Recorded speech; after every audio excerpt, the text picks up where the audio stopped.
እና አይቆራረጥም። አመሰግናለሁ። እና አንዳንዴ ይኸውላችሁ ኢሮፕ ላይ ስንት መስዋዕትነት ስንት ነገር አድርጋችሁ በሊቢያ አድርጋችሁ ገብታችሁ የምትኖሩት ህይወትን ለመኖር ነው፣ ህይወትን ለመቀየር ነው። እርግጠኛ አትሁኑ። የሰው ሀገር እርግጠኛ እግዚአብሔር አይደለም በሰው ሀገር በእናትሽ ቤት እርግጠኛ አትሁኑ። በእናትሽ ቤት እርግጠኛ አትሁኑ። እርግጠኛ የሚሆነው የሰማይ ቤት ፈጣሪ በፈጣሪ ብቻ ነው። ሰው እርግጠኛ የሚሆነው በፈጣሪ ብቻ ነው። ስለዚህ እርግጠኛ አትሁኑ።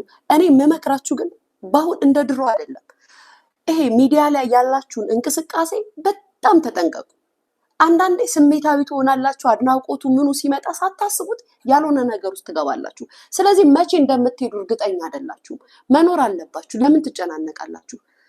ይሄ ሚዲያው ላይ መበሻሸቁ፣ መጠላላቱ፣ መሰዳደቡ ስላለ ወይ አድናቆት ደጋፊ ስላለ ህይወት አይደለም። የሰው ሀገር አገር ብቻ ነው መኖሪያ መቀበሪያ ከሀገር ብቻ ነው። እሱ እድሜና ጤና እግዚአብሔር ከሰጠ ማለት ነው የሚሆነው። ስለዚህ አንዳንዴ ማስተዋል አለባችሁ። እንቀጥላለን ስለ ኖርዌይ ስለ ዳንኤል።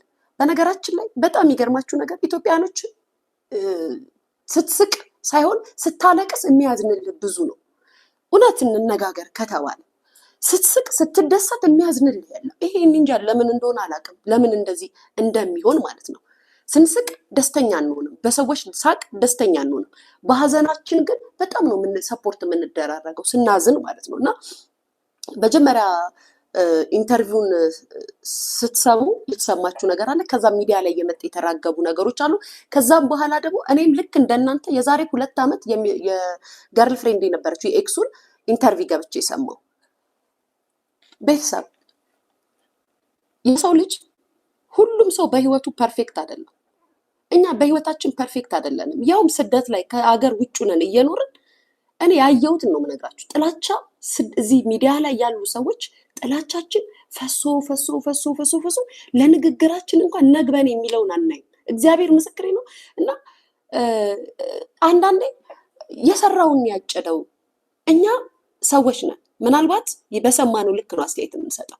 ግን ደግሞ እንደ ሰውኛ እሱ ያደረገውን ኃጢአት እግዚአብሔር ቀጣው ወይም እግዚአብሔር አሳየው ብለን እኛ ለምንድን ነው እንደዚህ አይነት ክፉ አስተሳሰብ የሚኖረን? ነገ ያንቺስ ህይወት ነገ ያንተስ ህይወት እስኪ አስቡት። 13 ዓመት ስደት ላይ ኑረ ትናንትና የዛችን ህይወት በነገራችን ላይ እንዲስል ትክክል ነው እያልኩ አይደለም። እንድታስቡልኝ የምፈልገው እንድትረዱኝ የምፈልገው ትናንትና የዛችን ልጅ ህይወት እንደዛ አድርጎ ሲቀማት እግዚአብሔር መልስ አለው። በፊት ይዘገይ ነበረ መልስ ለመስጠት እግዚአብሔር ይቆይ ነበረ። አሁን ግን እግዚአብሔር ቶሎ ነው የሚሰማው፣ ቶሎ ነው የሚያሳያችሁ። መልሱ አይቆይም ጋይስ። በፊት ይቆይ ነበረ። ምናልባት የበፊቱ የምንሰራው ክፋትና ተንኮል እንዳሁኑ አስፈሪ ስላልሆነ ይሁን ጋይስ፣ እስኪ ኮመንት አድርጉ። የበፊቱ ክፋታችን ወይም ምቀኝነታችን ወይም ተንኮላችን እንዳሁኑ ጊዜው መጥፎ ነገር ስላልሆነ ይሁን ቶሎ የሚያሳየን መልሱ የሚፈጥንልን። ታዘባችሁ ታውቃላችሁ? በአሁን ጊዜ ሰዎች ሲበድሏችሁ፣ ሰዎች ሲያሳዝኗችሁ፣ ሰዎች የሆነ ነገር ሲያደርጓችሁ ሳይውል ሳይድር ቶሎ ነው መልስ የሚሰጣችሁ። ታዘባችሁ ታውቃላችሁ? በአሁን ጊዜ ጋይስ እግዚአብሔር አይሳሳትም። እግዚአብሔር መልስ አይሰጥም እያልኩ አይደለም። እግዚአብሔር መልስ ይሰጣል። ግን በአሁን ጊዜ መልስ ሲሰጠን ወዲያው ነው መልስ የሚሰጠን። ትንሽ ጊዜ አይቆይብንም። ቢያንስ ቆየብን ካልን እንደው 2 ወር 3 ወር ቢቆይብን ነው መልስ ወዲያው ነው የሚሰጠው። መልሱ በፍጥነት ነው የሚመጣው። እና ይሄ ሰው ያጭበረበረው ነገር አለ። ምን ያህል ርቀት እንደምንሄድ፣ ምን ያህል እንደምንጎረጉር፣ ምን ያህል ውስጥ ገብተን ስለ ሰዎች ምን ያህል መውደቂያውን ብቻ እንደምንፈልግ የወደቀን ሰው አንዳንዴ ልባችን ሊራራ ይገባል። እሱ እኮ እንደዚህ አድርጎ ነበረ ይገባዋል። እኛ ፈጣሪ ነን ጋይስ። በህይወታችን እኛ ሁሌ ፐርፌክት ነን። ሁሉም ሰው እናንተ እግዚአብሔር እንደፈጠራችሁ ሁላችሁም እስካላችሁበት ምድር ድረስ እስካሁን ሰዓት ድረስ በህይወታችሁ ትክክል ናችሁ ማለት በድሏታል፣ ዲፖርት አስደርጓታል፣ ሌላ ሴት አግብቷል፣ እንደዚህ ወሽቷል። ኮመንት በጣም ስላየሁ እና የሚሰሩ ሰዎች እንደዚህ ኢንተርቪው የሚያደርጉ ሰዎች ስለሱ ማንነት እያወጡ እንደዚህ ነው እያሉ ሲያወሩ ስለገረመኝ ነው። በዚህ ደረጃ ክፉ ለምንድን ነው የምንሆነው? በቃ እግዚአብሔር ቀጣው፣ እግዚአብሔር አሳየው፣ ለልጅቷ መልስ መለሰላት። እግዚአብሔር ነው የመለሰላት። እኛ የምን ቤት ነን? እኛ የምናወራው በዚህ ደረጃ ጥላቻችን ምን ሆናችሁ ነው? ነገ የሰው ሀገር የራሳችሁ ሀገር አይደለም። ነገ እኮ እናንተም እንደዚህ አይነት ዕጣ ፈንታ ላለመድረሱ ምን ማረጋገጫ አላችሁ? ልባችሁ ባሴረውና ባሰበው ልክ ነው እግዚአብሔር የሚሰጣችሁ በነገራችን ላይ። ስለዚህም እግዚአብሔር ቀጣው፣ እግዚአብሔር ይመልሰው። ያሳዝናል። ይሳሳትም አይሳሳትም ልጁ በጣም ያሳዝናል። አሁን ያለበት ኢትዮጵያ ሀገር ላይ ሆናችሁ ቢሆን ኑሮ እንደዚህ አይነት አስተያየት የምትሰጡት እውነት ለልጁ ታዝኑለት ነበረ። ማለት ምንም ያህል ይዋል የሰው ልጅ ይኸውላችሁ ሲርበው ብዙ ነገር ሊዋሽ ይችላል። ግራ ሲገባው ብዙ ነገር ሊል ይችላል። ኖ ፋንትሽ እንዴት ማሬ ነው ያልሽኝ? ለምንድን ነው ማለት ልጅቷን በድሏታል አልበደላትም እያልኩ አይደለም። በድሏታል፣ አስቀይሟታል፣ የእሷን ህይወት አበላሽቷታል። እግዚአብሔር ጥሩ አልጣላትም። ቅን ልብ ስላላት እግዚአብሔር አንስቷታል። በእግዚአብሔር ከተማመንሽ እግዚአብሔር አይጥልሽም። እግዚአብሔር እኮ ሰው አይደለም። እግዚአብሔር እኮ አባታችን እኮ ነው። እግዚአብሔር እኛ ስንወድቅ እንኳን ወደቅሽ ብሎሽ ጥሎሽ አይሄድም። ቀን አለው፣ ያነሳሻል። እግዚአብሔር አንስቷታል ዛሬ። እሷ እንኳን በዚህ ደረጃ ስለሱ እንደዚህ አይነት አስተያየት አልሰጠችም። ልጅቷ ራሱ እዩሃ ሚዲያ ላይ መጣ በዚህ ደረጃ አስተያየት አልሰጠችም። ከመናገር ተቆጥባለች። ለምን መሰላችሁ? እግዚአብሔር ያደረገላት ነገር ስለሚበዛ፣ እግዚአብሔር ያደረገላት ነገር በጣም ስለሚበዛ ከንግግሯ ተቆጥባለች። እዋት እስኪ ጋይስ ንግግሯን። እኛ ግን ሚዲያ ላይ እከሌ እኮ ነው እንደዚህ እኮ ነው እንደዚህ ነው፣ ዲፖርት ተደርጓል፣ ያጣራሉ፣ ኢሚግሬሽን ኤምባሲ ይዞታል፣ እንሰማዋለን።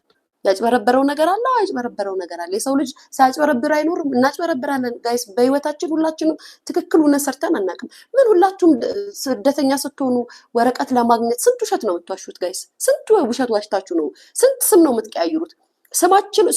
ስማችሁን እንዳትረሱ በኢንተርቪው ሰዓት ስንቴ ነው የምታጠኑት? እንደው ካምፕ ውስጥ ናችሁ ስምና ኢንተርቪውን እንደምታጠኑት ኢትዮጵያ ሀገር ላይ ለትምህርት ቤት እንደዛ ጥናት ብታጠኑ ጭንቅላታችሁን ክፍት ብታደርጉት የኢትዮጵያ ህዝብ ሙሉ የተሰደደው በአጠቃላይ ኢትዮጵያ ሀገር ላይ ምሁሩ ነው ይኖር ነበረ። ተሳሳትኩ?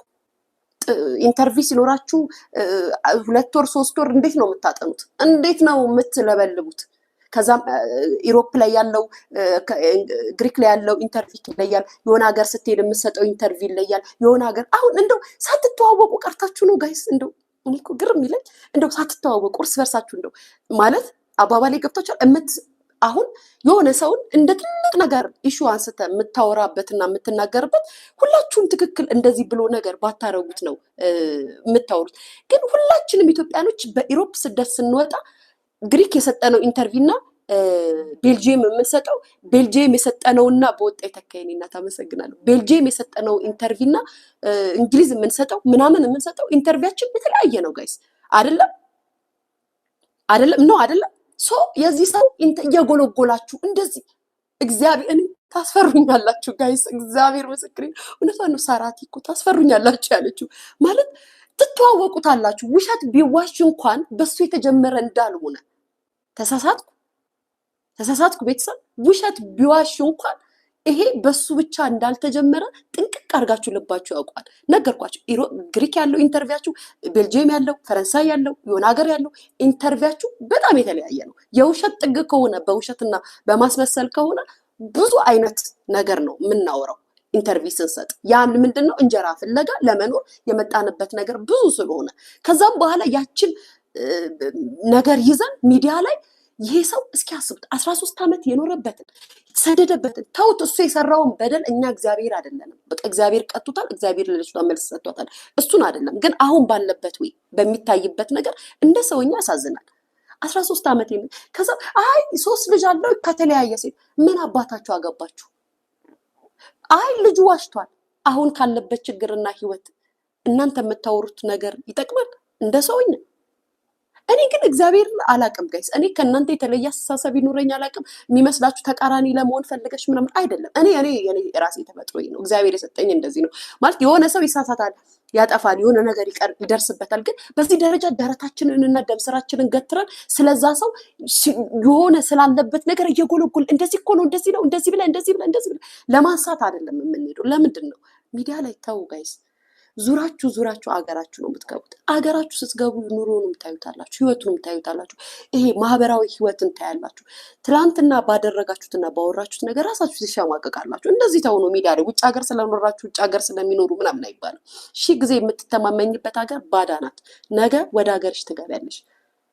ከዛም በኋላ ከማህበረሰቡ ጋር ያለውን ህይወት ስታዩ ታዝኛለሽ፣ ያሳዝኑሻል። እና በዚህ ደረጃ አትሁኑ። ክፋታችሁ በዚህ ደረጃ ይሁን። እኔ ስህተት የሚኖርበት አስቀያሚም ነገር የሚኖርበት ምንም አሁን ካለበት ህይወት አሁን ከደረሰበት ነገር ተደርባችሁ እንደዚህ እኮ ነው እንዲህ ነበር እንዲህ አድርጎ ሚስቱን በድለው ሚስቱን ምን አባታችሁ ሳትበደሉ ትኖራላችሁ? ጋይስ እኔ እኮ በደሉንም እንደ አዲስ እኮ ነው ሚዲያ ላይ ስትመጡ የምትሰሙት እኮ። እንደው ግርም እኮ ነው የሚለኝ ጋይስ።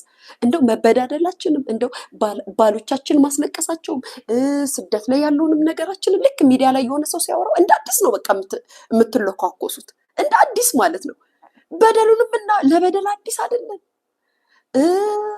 ባል ለማስለቀስ አዲስ አይደለም፣ እናውቀዋለን። ከዛ ሁላችንም ጻድቅ እንሆናለን። ይሄ ተገቢ አይደለም። እግዚአብሔር ልንገራችሁ ጋይስ፣ ይዘገያል እንጂ መልስ አለው። እግዚአብሔር ለሁላችንም ሚዲያ ላይ ወጥቶ ለምን ይዋሻል? ማሬ የጨነቀው ምን እርጉዝ ያገባል ይባላል አይደል? ይሄ ሰው ሚዲያ ላይ ወጥቶ ሲዋሽ ማስተዋል ያለባችሁ ነገር ካለበት ፈተናና ካለበት ስቃይ አይበልጥም። የኔ ፍቅር 13 ዓመት የሰራበትን ህይወት፣ ቤት፣ ኑሮ፣ ምቾት፣ ስደት ብዙ ነገሩን አጥቶ ኢትዮጵያ መጥቶ እየኖረ ያለ ሰው ነው። ሚዲያ ላይ ሲመጣ ይረዱኛል እንጂ ትላንትና የነበረውን ማንነቴ ወይም ደግሞ ስህተቴ ያወጡብኛል ብሎ አስቡ አይደለም። ምክንያቱም ካለበት ነገር ከሆነበት ከደረሰበት ነገር እንደዚህ አይነት ነገር ውስጥ የምትገቡ አይመስለኝም። 18 ዓመት ነው ጭራሽ። እሺ 18 ዓመት አስባችሁታል? እንደዚህ ያወራሉ ብሎ አያስብም። ስለጨነቀው ይመስለኛል ሚዲያ ላይ እኮ ማንነቱን እንደዚህ ግልፍ አድርጎ ከዚህ በፊት እኮ ከ2 ዓመት በፊት እኮ እጮኛው ወይም ፍቅረኛው የነበረች ሴት እኮ ተናግራለች ስለሱ ስላደረጋት በደል ምናምን ድጋሚ